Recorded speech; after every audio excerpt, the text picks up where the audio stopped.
سب سے پہلے مشیت کے انوار سے، سب سے پہلے مشیت کے انوار سے نقش روئے محمد بنایا گیا، پھر اسی نقش سے لے کے روشنی یہ بزم کون و مکان کو سجایا گیا۔ وہ محمد بھی احمد بھی ذات مطلق کا شاہد بھی مشہود بھی، علم و حکمت میں وہ غیر محدود بھی، ظاہراً امیوں میں اٹھایا گیا۔ حشر کا غم ہو مجھے قاسم کس لیے، میرا آقا ہے وہ میرا مولا ہے وہ، جن کے دامن میں جنت بسائی گئی، جن کے ہاتھوں کوثر لٹایا گیا۔ درود شریف پڑھ لیں۔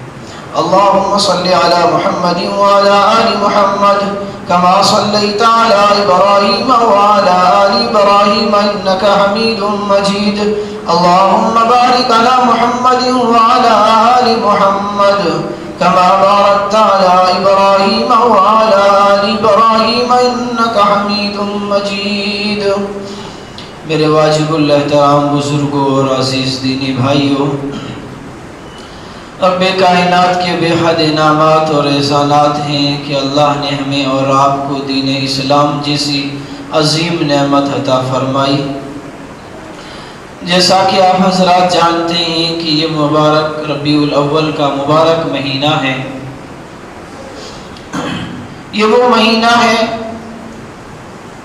جس کا نام ہی ربیع الاول ہے۔ ربیع کے معنی بہار کے آتے ہیں، اول کے معنی پہلی، گویا کہ اس مہینے کا معنی یہ نکلا کہ پہلی بہار۔ اس مہینے میں آج سے 1400 سال پہلے مکۃ المکرمہ میں عبداللہ کے گھر آمنہ کے آنگن میں ایسی بہار آئی تھی، ایسی بہار آئی تھی، پھر قیامت تک اس بہار کے آگے خزاؤں کا منہ دیکھنا بھی بند کر دیا۔ یعنی اس مبارک مہینے میں ہمارے اور آپ کے آقا محسن انسانیت تاجدار مدینہ جناب محمد رسول اللہ صلی اللہ علیہ وسلم کی پیدائش ہوئی اور آپ کی تشریف آوری اس دنیا میں ہوئی۔ اس مہینے میں عام طور پر ساری دنیا میں نبی کریم صلی اللہ علیہ وسلم کی سیرت کو بیان کیا جاتا ہے، آپ کی ولادت باسعادت کا تذکرہ کیا جاتا ہے۔ یہ ہماری اور آپ کی خوش قسمتی ہے کہ اللہ تبارک و تعالیٰ نے ہمیں نبی کریم صلی اللہ علیہ وسلم کے ثنا خوانوں میں شامل فرمایا۔ ہم آپ علیہ الصلوۃ والسلام کی سیرت کو سننے اور اس کو بیان کرنے کے لیے یہاں بیٹھے، ورنہ ہماری اور آپ کی کیا مجال ہے اس شخصیت کی اور اس محسن انسانیت کی سیرت کا حق کون ادا کر سکتا ہے جس کی تعریف اور توصیف خود اس کا خالق اور مالک کر رہا ہو، جس کی تعریف اور توصیف میں قرآن کریم جگہ جگہ پر بول رہا ہو، اس کی تعریف اور توصیف ہم اور آپ کیا کر سکتے ہیں؟ نبی کریم صلی اللہ علیہ وسلم کی سیرت کے کس کس پہلو کا ذکر کیا جائے؟ دنیا میں آنے والا ہر انسان چاہے وہ کتنی بڑی لیول کا ہو، لیکن اس کی زندگی کا ایک افتتاح ہوتی ہے، ایک اسٹارٹنگ ہوتی ہے اور اس کا اینڈ ہوتا ہے۔ لیکن اللہ نے میرے اور آپ کے حبیب جناب محمد رسول اللہ صلی اللہ علیہ وسلم کو ورفعنا لک ذکرک کے ان مقام تک پہنچا کہ نبی کریم صلی اللہ علیہ وسلم کی سیرت کے کون سے پہلو کو ذکر کیا جائے، نبی علیہ السلام کی سیرت کے پہلو کو کس پہلو کا ذکر کیا جائے اور کس پہلو کو جو ہے نظر انداز کیا جائے۔ میں جب نبی کی سیرت کا ذکر کرنے بیٹھتا ہوں تو مجھے میرے ذہن میں وہ بات آتی ہے، نبی نے فرمایا میں اس وقت بھی نبی تھا جب آدم مٹی اور گارے کے درمیان میں تھے۔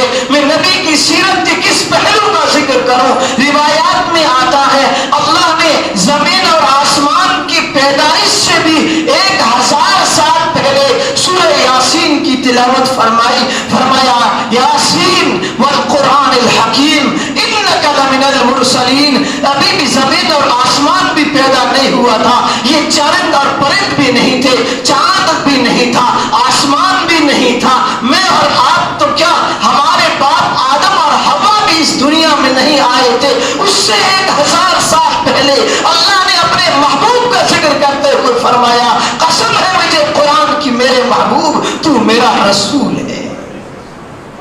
میں اس نبی کی سیرت کا تذکرہ کہاں سے کروں؟ نبی کریم علیہ السلام کی سیرت کے کس پہلو کو ذکر کیا جائے اور کس پہلو کو نظر انداز کیا جائے؟ ایک شاعر نے نبی کی سیرت میں 40,000 اشعار لکھے اور لکھنے کے بعد کہتا ہے تھکی ہے فکر رساں مدد باقی ہے، قلم ہے آپ لپا مدد باقی ہے، ورق تمام ہوا اور وہ بھی تمام ہوئی مدد باقی ہے۔ نبی کی سیرت کے کس پہلو کا ذکر کون کر سکتا ہے؟ یہ ہماری اور آپ کی خوش نصیبی ہے۔ ہماری مثال تو اس بڑھیا کی طرح ہے جو مصر کے بازار میں اپنی جو ہے سر پر ایک روئی کی گٹھری اٹھا کر کے یوسف علیہ السلام کے خریداروں کی لائن میں لگی ہوئی تھی۔ کسی نے پوچھا اماں جان یوسف کو خریدنے کے لیے مصر کا بادشاہ آیا ہوا ہے، تیرا یہاں کیا گناہ ہے، تیرا یہاں کہاں مقام ہے، تو کہاں یوسف کو خرید سکتی ہے، وہ بھی اس جو ہے 2 کوڑی کی روئی میں؟ اس نے کہا بیٹا سوال خریدنے کا نہیں ہے، کل قیامت کے میدان میں جب اللہ کی دربار میں آواز لگے گی کہ میرے یوسف کے خریدار کون ہے تو اس لائن میں میرا بھی شمار ہو جائے گا۔ تو ہمارا اور آپ کا تو شمار ان میں ہو رہا ہے کہ ہم نبی کے ثنا، ہم تو کیا، وہ عربی شاعر نے کہا مائن مدحت محمد بمقالتی ولکن مدحت مقالتی محمد۔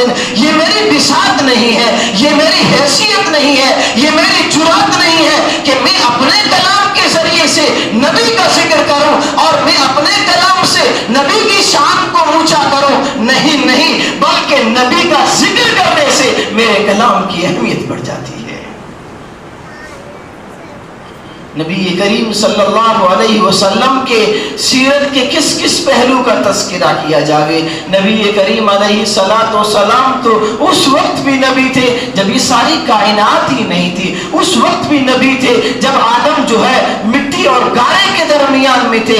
اللہ نے اس وقت اپنے حبیب کو بنا دیا تھا اور اسی کو کہا تھا حضرت قاسم نانوتوی رحمت اللہ علیہ نے کہ سب سے پہلے مشیت کے انوار سے نقش روح محمد بنایا گیا، پھر اسی نقش سے لے کے روشنی یہ بس میں کونوں مکان کو سجایا گیا۔ یعنی جو اس کائنات میں ہمیں حسن نظر آتا ہے، اس کائنات میں جو کچھ ہمیں نظر آتا ہے، یہ صدقہ ہے آمینہ کے لال عبداللہ کے در یتیم جناب محمد رسول اللہ صلی اللہ علیہ وسلم کا۔ نبی کریم صلی اللہ علیہ وسلم اس مبارک مہینے میں اس دنیا میں تشریف لائے۔ کیا عالم تھا دنیا کا، جگت ناتھ آزاد ایک ہندو شاعر تھا، اس نے نبی کریم علیہ السلام کی آمد سے پہلے دور کا تذکرہ کرتے ہوئے اس نے کہا تھا کہ یہ تحقیق و تجسس کا جہاں تھا ویرانہ، ہر دنیا میں ہر طرف اندھیرا ہی اندھیرا تھا کہ دفعتاً آفاق دنیا پر ایک سیلاب نور آیا، حقیقت کی خبر دینے بشیر آیا، نذیر آیا، زمانے نے جس کے قدم چومے وہ ختم المرسلین آیا۔